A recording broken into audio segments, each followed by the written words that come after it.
যুক্তরাষ্ট্রের প্রেসিডেন্ট হিসেবে ডোনাল্ড ট্রাম্পের প্রত্যাবর্তন ইরানের জন্য অশুভ, এমনটাই মত বিশ্লেষকদের।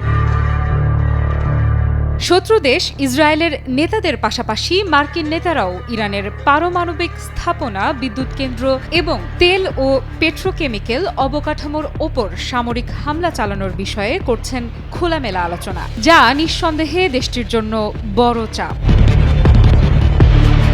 তবে ইরানের সর্বোচ্চ ধর্মীয় নেতা আয়াতুল্লাহ আলী খামেনি সহ দেশটির অন্যান্য নেতারা এসব হুমকিতে ভয় পাচ্ছেন না। ইরানের ইসলামিক রেভলিউশনারি গার্ড ক্রপস বা আইআরজিসি সম্প্রতি বড় পরিসরে সামরিক মহড়া চালাচ্ছে। পারমাণবিক স্থাপনাগুলোর প্রতিরক্ষার কথা মাথায় রেখেই এসব মহড়া চালানো হচ্ছে।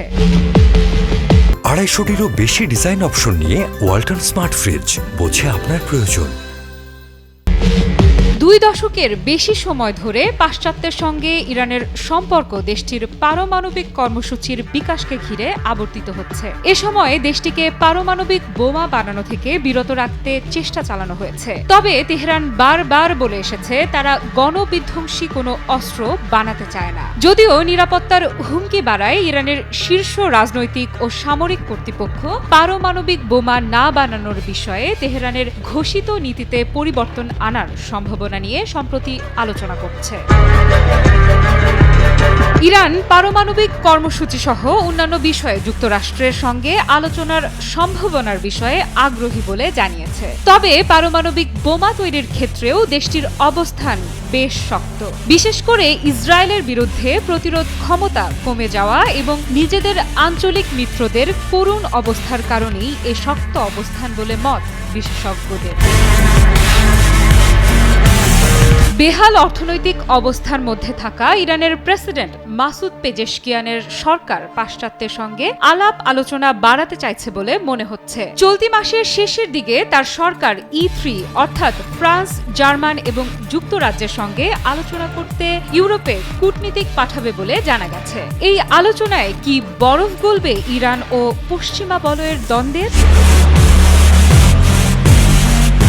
আলোচনার যে রূপরেখা রয়েছে তা joint comprehensive plan of action বা JCPOA এর মতো বলে মনে হচ্ছে। JCPOA হল 2015 সালে বিশ্ব শক্তিগুলোর সঙ্গে করা ইরানের পারমাণবিক চুক্তি। এই চুক্তির আওতায় ইরানের ওপর থেকে কিছু অর্থনৈতিক নিষেধাজ্ঞা প্রত্যাহার করা হয়েছিল, যার বিনিময়ে নিজেদের পারমাণবিক কর্মসূচির কার্যক্রম কমাতে সম্মত হয়েছিল তেহরান। কিন্তু আলোচনার নতুন রূপরেখা কেমন হবে তা এখনো স্পষ্ট নয়।